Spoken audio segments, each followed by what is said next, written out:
പ്രൊഡ്യൂസർമാരും ഇപ്പൊ എല്ലാം കുഞ്ഞുപടങ്ങളോടൊപ്പം നിൽക്കണമെന്നില്ല. അതിനോടൊപ്പം തന്നെ നമ്മള് ഇപ്പോൾ ഈ വ്യാഴാഴ്ച വൈകുന്നേരം വരെയാണ് ഗുമസ്തന്റെ ശരിക്കും ആഴ്ച. ഇന്ന് മുതൽ അത് ഓറഞ്ച് കത്തി തുടങ്ങിയില്ലെങ്കിൽ ഇന്നലെ മുതൽ അത് ഓറഞ്ച് കത്തി തുടങ്ങിയില്ല എന്നുണ്ടെങ്കിൽ ഈ വ്യാഴാഴ്ചത്തോടുകൂടി അതിന്റെ അതത് ഇരിഞ്ഞടങ്ങും. അതാണ് അതിന്റെ സത്യാവസ്ഥ. അപ്പൊ അടുത്ത ആഴ്ചത്തോട്ട് പോകാനുള്ള ബ്രീത്തിങ് സ്പേസ് ഉണ്ടാകുന്നത് ഈ തിങ്കളാഴ്ച മുതൽ വ്യാഴാഴ്ച വരെയുള്ള നമ്മുടെ തിയേറ്ററിലെ റിപ്പോർട്ട് എടുത്തത് അല്ലെങ്കിൽ കൊണ്ടുപോകാറായി പോകും. നമ്മൾ ആ നെക്സ്റ്റ് വീക്കിലൂടെ കയറും. പഴഞ്ചപ്രണയത്തിൽ നിന്നുള്ള ഫസ്റ്റ് വീക്ക് കഴിഞ്ഞ് സെക്കൻഡ് വീക്കിൽ കയറി പിന്നെ മുന്നോട്ട് പിന്നെ സെന്റേഴ്സ് കുറഞ്ഞു. പിന്നെ പറഞ്ഞ പോലെ തന്നെ ഇപ്പൊ ഈ ആഴ്ച നമുക്ക് തമിഴ് പടമുണ്ട്, തെലുങ്ക് പടമുണ്ട്, മലയാള പടമുണ്ട്. ഇതിനിടയിൽ നിൽക്കണ്ടേ? അപ്പൊ ഈ പറഞ്ഞ പോലെ തന്നെ ഈ വൈകുന്നേരമുള്ള ഷോയ്ക്ക് ആള് കാരണം ചില നമുക്ക് പലയിടത്തും സെക്കൻഡ് ഷോസ് ഉണ്ടായിരുന്നില്ല. സെക്കൻഡ് ഷോസ് ആഡ് ചെയ്ത് തുടങ്ങി. ചെറിയ പടങ്ങൾക്ക് എപ്പോഴും അതിന്റെ പരിമിതമായ സ്പേസ് കിട്ടുള്ളൂ. പിന്നെ തിയേറ്റേഴ്സ് പണ്ടത്തെ പോലെ അവരും കൂടുതൽ ഭയങ്കരമായിട്ട് സപ്പോർട്ട് ചെയ്യണം. നമ്മളത് പറഞ്ഞുകൊണ്ട് എപ്പോഴും ഒരു പടം എത്ര പഠിച്ച പ്രണയം ഇവിടുത്തെ എക്സിബിറ്ററിൽ ഒരാളെ വിളിച്ചു പറഞ്ഞാണ് അല്ലാതെ കണ്ടപ്പോൾ നമ്മൾ നല്ല പടം പ്രൊമോട്ട് ചെയ്യണം. പ്രൊമോട്ട് ചെയ്ത് നമുക്കൊരു പരിധി ഉണ്ടല്ലോ. അതുകൊണ്ടൊക്കെ ഈ പരിമിതിയുണ്ട്. താരവാലിയാണോ സ്റ്റാർ വാലിയാണോ? ആ രണ്ടും. ഞാൻ എന്റെ പ്രശ്നം എനിക്കിപ്പോ സ്റ്റാർ വാലിയുള്ള ആളായിട്ട് ഞാൻ എന്നെ പരിഗണിക്കുന്നില്ല. നല്ല സിനിമകളുടെ ഭാഗം മാത്രമേ നോക്കുന്നുള്ളൂ. പഴഞ്ചപ്പടം എന്നെ സംബന്ധിച്ചിടത്തോളം വളരെ പ്രിയപ്പെട്ട ഒരു സിനിമയാണ്.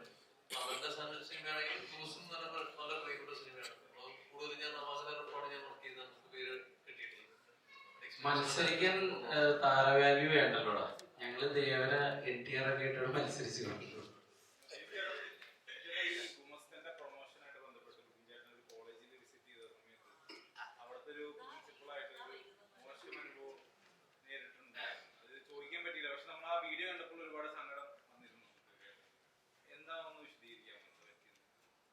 സത്യം പറഞ്ഞാൽ അത് വിശദീകരിക്കാൻ തന്നെയാണ്. കാരണം അത് എപ്പോഴും ഇവിടെ ഇതിനു മുമ്പ് സംഭവിച്ചിട്ടുള്ളത് എന്താണ്, എന്തെങ്കിലും ഒരു ഇൻസിഡന്റ് വരും, നമ്മളത് അതിനെപ്പറ്റി പറയും. കുറെ ആളുകൾ ആ പുള്ളിയുടെ വീട്ടുകാരടക്കം തെറി പറയും, കുറെ ഇത് പറയും. പിന്നെ അതിന്റെ പുറകിൽ വേറെ രണ്ട് അഭിപ്രായങ്ങൾ വരും. ഞങ്ങൾ സത്യം പറഞ്ഞു കഴിഞ്ഞാൽ നമ്മളൊരു മാർക്കറ്റിംഗ് രീതിയിൽ എടുക്കാനായിരുന്നെങ്കിൽ ഗുമസ്തന് അധികം വലിയ മാർക്കറ്റ് ഉണ്ടായിരുന്നില്ല. സത്യസന്ധമായിട്ട് വിഷമം ഉണ്ടായ സംഭവം തന്നെയാണ്. പക്ഷെ അത് റിവീൽ ചെയ്യാനും അദ്ദേഹത്തിന് അങ്ങനെ ആക്കേണ്ടത് തന്നെ വിചാരിച്ചിട്ട് തന്നെയാണ്. അതുകൊണ്ട് തന്നെ ഇവിടെ അത് പറയുന്നില്ല. അതൊരു ചെറിയൊരു ഇൻസിഡന്റ് ആയിട്ട് ഞങ്ങൾ അത് വിട്ടുകളയുന്നു.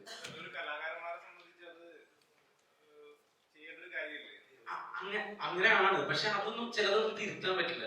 എനിക്കൊന്നും അദ്ദേഹം തന്നെ തിരുത്തിയിട്ടുണ്ടാവും എന്നാണ് തോന്നുന്നത്. നമ്മളത് വലിയ ഇഷ്യൂ ആക്കേണ്ട കാര്യമില്ല. സത്യം ഒരു വേദനിച്ചു എന്നുള്ളത് ഞങ്ങൾക്ക് എല്ലാവർക്കും ഒരുമിച്ച് ഞങ്ങൾ എല്ലാവരും ഉണ്ടായിരുന്നു. സ്റ്റേജിൽ നിന്ന് ഇറങ്ങി പോകുന്നത് വിഷമിച്ചാണ്.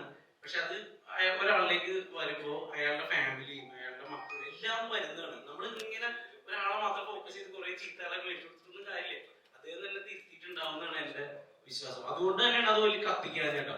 എന്നെ ഒരുപാട് ചാനലിൽ നിന്ന് വിളിച്ചു, ഒരുപാട് കാര്യങ്ങളൊക്കെ ചോദിച്ചു. പക്ഷെ ഞങ്ങള് മനഃപൂർവ്വം കത്തിക്കാൻ അത് ഞങ്ങൾക്ക് നല്ലതായിട്ടേ വരുള്ളൂ.